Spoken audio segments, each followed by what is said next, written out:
배워서 남주는 지호학사의 오디오북에 오신 것을 환영합니다. 이 내용은 편판을 읽어나가면서 창덕궁을 답사하는 시리즈물로 기획되었으며 오늘은 낙선제 1원의 앞쪽 부분을 돌아보겠습니다. 서남을 즐긴다는 뜻을 가진 보물 제1764호 낙선제는 헌종 13년에 만들어진 사대부 주택 형식의 궁궐 건축물로 창덕궁과 창경궁의 경계 부분에 자리 잡고 있습니다. 넓은 의미로는 낙선제 정각을 중심으로 주변 정각들을 모두 아우르는 건축물군을 가리키지만 좁은 의미로는 낙선제 현판이 붙은 정각만을 가리킵니다. 낙선의 출전은 맹자의 고자 상편입니다. 원문을 한번 살펴보겠습니다. 맹자왈 유천작자, 유인작자. 풀이하면 맹자왈 하늘이 내린 벼슬이 있고 사람이 주는 벼슬이 있다. 이내 충신, 낙선 불권, 차천작야. 풀이하면 어질고 의로움, 진정성과 믿음, 선함을 즐기는 것을 게을리하지 않는 것. 이것은 하늘이 내린 벼슬이다. 공경대부, 차인작야. 풀이하면 공작, 경, 대부. 이런 지위는 사람이 내린 벼슬이다.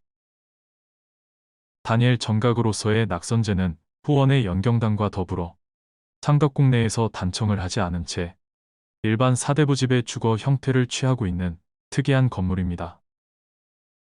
낙선제 1호는 궁궐의 침전 형식이 민간 양식으로 응용되는 등 건축적인 가치가 높을 뿐더러 조선 왕조의 마지막 왕실 가족이 실제 침전으로 사용한 역사성도 매우 높은 곳입니다. 우선 순종은 일제의 국권을 빼앗기고 나서 1912년부터 이곳으로 거처를 옮겨 거주하였고 순종비 순정왕 후도 부속 건물인 석복헌에서 생활하다가 1966년 그곳에서 별세하였습니다. 또한 고종의 외동딸 덕혜옹주는 일본에서 귀국한 후 수강제에서 기거하다가 1989년에 그곳에서 사망했습니다.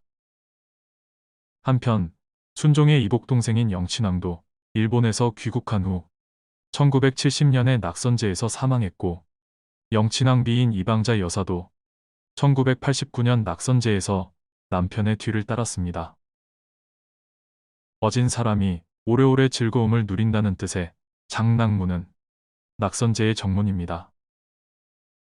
장낙에 대한 출전은 여러 군데 있으나 창덕궁의 정전이 인정전임을 고려하면 논어 2인 편에서의 용례가 가장 설득력이 있어 보입니다. 다만 논어에서는 오랫동안 즐거움을 누릴 수 있는 사람을 오직 어진 사람뿐이라는 것을 반어법으로 표현하고 있습니다. 원문을 한번 살펴보겠습니다. 자왈, 불인자, 불가 이구처약. 풀이하면 공자께서 가라사대 어질지 못한 사람은 곤궁한 처지에서는 오래가지 못하고 불가 이장철학. 풀이하면 즐거운 처지에서도 오랫동안 누리지 못한다. 낙선제의 동쪽 사랑방에는 보소당이란 현판이 걸려 있습니다.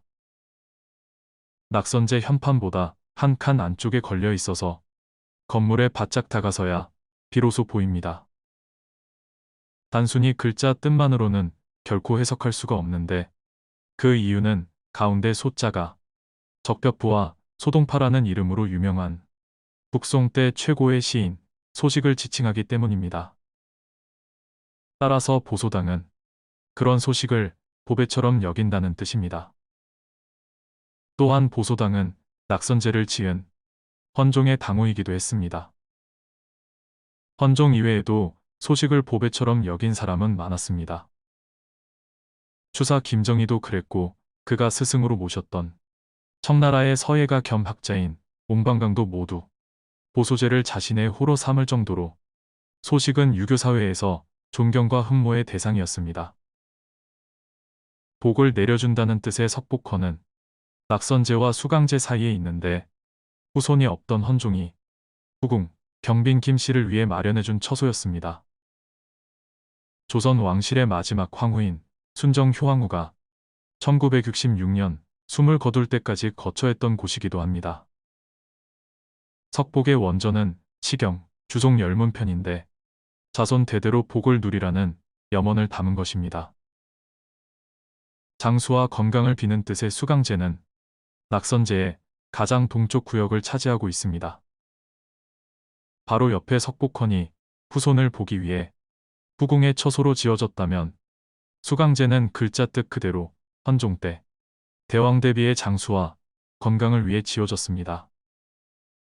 장수와 건강은 서경 홍범편에서 언급한 오복의 첫 번째와 세 번째 항목입니다. 오늘은 여기까지입니다. 지금까지 배워서 남주는 지우학사였습니다.